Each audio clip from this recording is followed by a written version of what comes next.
All right, back once again. Hello and welcome to the Hive, if you will, live from the concourse here tonight as the Sarnia Sting ready to take on the Hamilton Bulldogs. And this should be an interesting game. Connor Burke joining me here.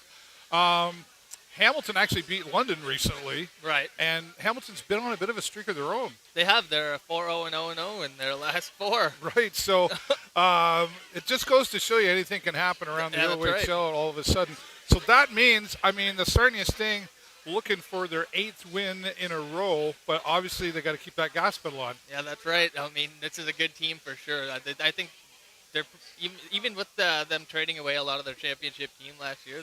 They've come back. They've struggled a bit, but they're definitely hot in their last four. Last 8 anyway. One of the biggest struggles this team's had, and we've talked about it often, is the injuries from the start of the season to then some coming back. And then more going away. Like they've been hurt for most of this season, but as they've been able to prove that they're here to win and ready to take this all the way. I think so. This is the first time they've been in the building in 3 years, so hopefully we can give them a loud show. Actually. Right, It'd be pretty neat. It's nice to see the fan and the community support coming out here, Connor. You know, It's getting pretty busy for a Wednesday night. I think. all of a sudden, right? It's always funny because when I take videos from the media booth right. up there. And then people will say, oh, the seats look empty. People are walking around everywhere. They haven't sat down yet. The concourse is always pretty full. Right, and the door is still, people are flowing in here. So the lines are large for $2 hot dogs tonight. I know, $2 hot dogs. I didn't even know that. I get free pizza upstairs. So I'm going to see how many I can eat tonight. Right. So I'm going for a record. Yeah, you really like those $2 hot dogs, don't you? Do you have a record number already? I've had about 3 in a game. So. Oh, 3. I thought you were going to tell me like 12 or some ridiculous number. Nothing crazy. Nothing that crazy. I want to take everybody back to post-game from the other night as Ty Voigt and Luca Del Belbelou's joined us. But Ty Voigt hitting 200 points of his career, had no idea he did it. Take a look at this. And you got your 200th career point tonight. Talk about how that felt, and I guess what does that milestone mean to you? I actually didn't know that, but I guess that's, I'm definitely excited, happy about it. I'm happy we were able to get this win today, though. That was definitely big for us, but it's definitely exciting.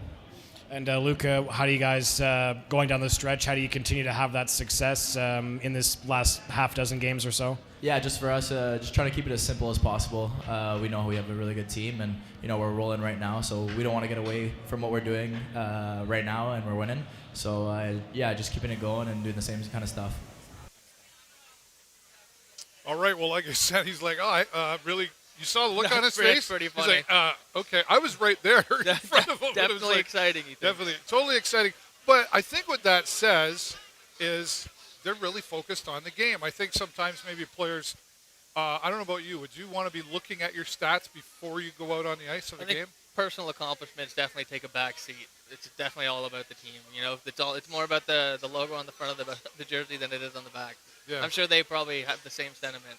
Yeah, for sure, right? That just, we talked, a bunch of us talked about that after. It's like, the focus is on the team, and it's strictly on winning, and it's a whatever it takes attitude here with That's the right. Sarnia Sting, right? Even with Nolan Burke coming up on 50 goals. I know. 50-goal watch. Well, but there it is again, right? I mean, you got the hat trick last time, and definitely, I know they did because they admitted it later, they definitely try to feed him that third goal if they can, without taking too much risk of it hurting them. No shame. Right? So, no, not at all. I think that's what you do, right? But then, now him coming towards that 50th goal, you take where we're coming into the playoffs and the Sarnia Sting still have some things to go on the road. And the question I wonder is, will Alan Letang take all of the players down there? Because it's not absolutely necessary at this point in the game. Yeah, I think our spot's pretty secure right now, and I guess that's all up to him about load management. It's become a pretty popular topic nowadays, even in the NHL. If they want to sit some guys and they feel like that's best for the team, then I think they should do that. I mean, maybe we don't need them right now. We need them in the playoffs. And if they need rest, then I think they should get it. Hey, let them rest and let them prepare and get focused on what's to come, which is who knows how far they'll go. I mean, we want to say all the way for sure, right? It'll be a tough battle. We'd love to see that, but it's far from over for the Sarnia Sting if they want to get all the way to the end of the Memorial. That's the right. Memorial You never Cup. want to get too high. You never want to get too low. Right. They say that around here a Yeah. lot. That's one of Jake Burry's favorite sayings. Have a here. nice middle ground, and then anything above that is it's good. Now, let's talk about the Sarnia Sting and what we've seen. Like, obviously, they're doing really well, but are you seeing anything out there? Are there any holes in their game that they need to maybe work on to improve, to be able, because, when, like, playoff hockey is completely different hockey than regular season. Yeah, you got to dial it in, definitely. You have to be there on every play. You can't be thinking about something else. You can't be having a lackadaisical play. And I think even with that last game against the Sioux, they struggled again with crisp passing. I think that needs to be looked at a little bit more, and hopefully they do that today. Yeah.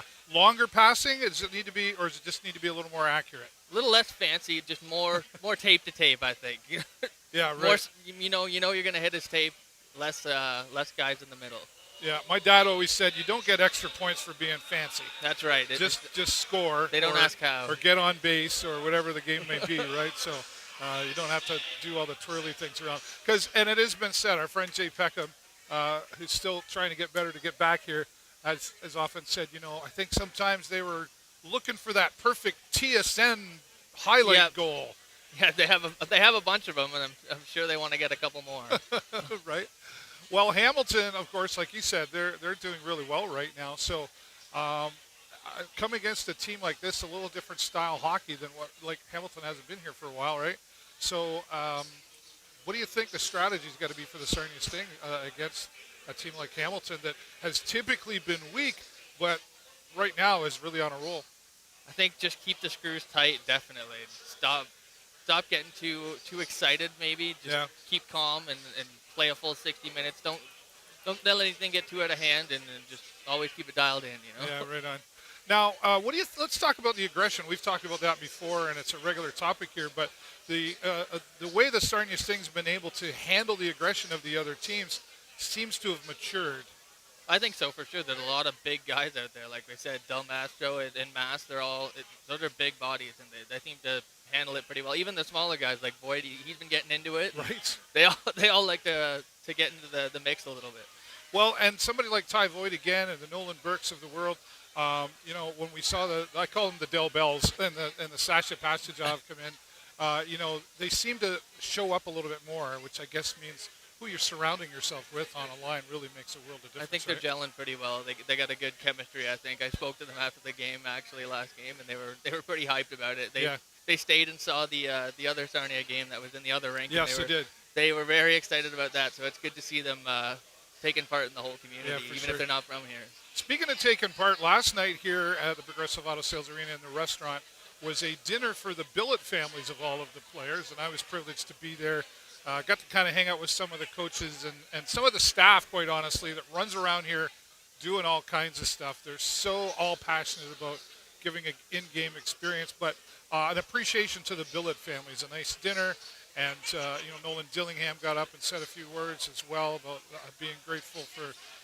These billet families. I think it's a little more now, but just to put it into perspective, like they get some money, but it's like.